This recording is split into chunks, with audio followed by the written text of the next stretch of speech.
November 10ஆம் தேதி தற்போதும் என்ற தலைப்பிலே தினசரி தியானம் அமைந்திருக்கின்றது.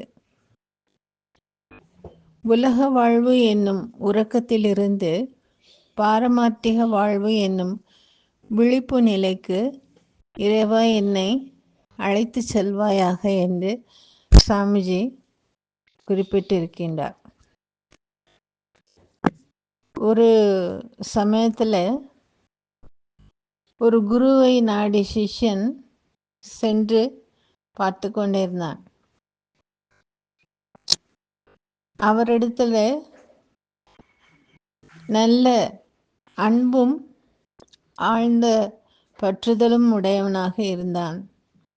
இப்போ சிஷ்யனுக்கு உலகத்தினுடைய இயல்பு, உலகத்தவருடைய அன்பு எவ்வளவுதான் என்பதை விளக்க வேண்டும் என்று எண்ணிய குரு ஒரு நாள் அவனுக்கு சில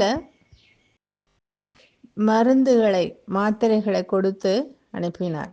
நீ வீட்டுக்கு சென்ற பின் இதை சாப்பிட்டுக்கொள், பின்னர் நடப்பதை நான் பார்த்து கொள்கின்றேன் என்று சொல்லி அனுப்புகின்றார். அதுவரையிலே தன்னுடைய பெற்றோர், மனைவி, மக்கள்,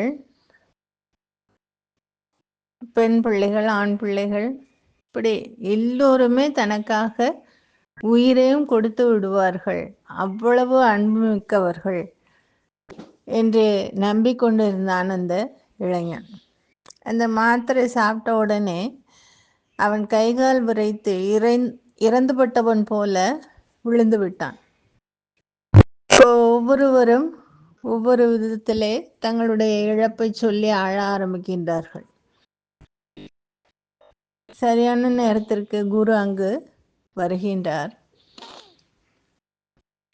என்னால் மீண்டும் அவனை உயிர் பிழைக்க செய்ய முடியும், ஆனால் அதற்கு பதிலாக யாரோ ஒருவர்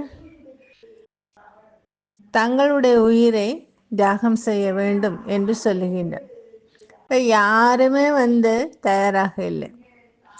தாய் தந்தையர் மற்ற பிள்ளைகளை நாங்கள் கவனிக்க வேண்டியிருக்கிறது, எங்களுடைய மகளை கவனிக்க வேண்டியிருக்கிறது, பேரன் பேத்திகளை கவனிக்க வேண்டியிருக்கிறது, இது ஏதேதோ காரணங்கள் சொல்லுகின்றார்கள். மனைவி, நான் சென்று விட்டால் என்னுடைய குழந்தைகளை எல்லாம் யார் கவனித்துக் கொள்வார்கள்? அந்த பிள்ளைகள் படிக்கிற வயதிலே இருக்கிறார்கள். நல்ல நிலைக்கு அவர்கள் படித்து முடித்து பட்டம் வாங்கி வேலையில் அமர்ந்து விட்டால் பின்னர் கவலை இல்லை என்று சொல்லுகின்றார். இப்படி ஒவ்வொருவரும் ஒவ்வொரு காரணம் சொல்லி நழுவி கொண்டு சென்று விடுகிறார்கள். எல்லாவற்றையும் இளைஞன் கேட்டுக்கொண்டுதான் இருக்கிறான். பார்வைக்கு அவன் இறந்தவன் போல இருக்கின்றான். ஆனால் அவனுக்கு சுற்றிலும் என்ன நடக்கிறது என்பது மிக தெளிவாக காதுகளில் கேட்டுக்கொண்டே இருக்கிறது. இப்போ நான் யாரையெல்லாம் எனக்காக தங்கள் உயிரையும் கொடுத்து என்னை காப்பாற்றுவார்கள் என்று நினைத்தேனோ அவர்களெல்லாம் வெறும் வாய் பேச்சில் தான் சொல்லியிருக்கிறார்கள். அவர்களெல்லாம் எனக்காக உயிரை கொடுப்பதற்கு தயாராக இல்லை என்பதை புரிந்து கொள்கின்றான். மெல்ல மெல்ல அந்த மாத்திரையினுடைய வேகம் குறைந்து இளைஞன் கண் விழித்து பார்க்கின்றான்.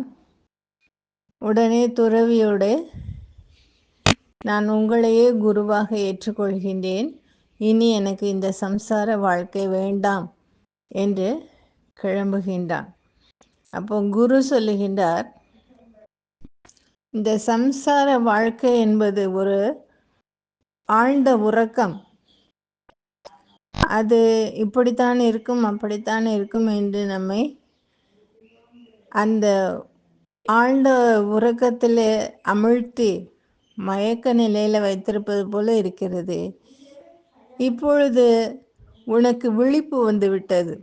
சம்சாரத்தில் ஒவ்வொரு மனிதர்களும் இப்படித்தான் இருப்பார்கள் என்பதை புரிந்து கொண்டார்.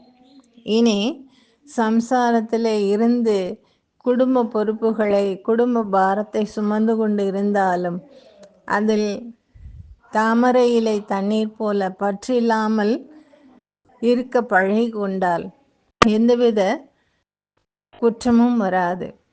எனவே உன்னுடைய பெற்றோரையும் உற்றோரையும் உடன் பிறந்தவர்களையும்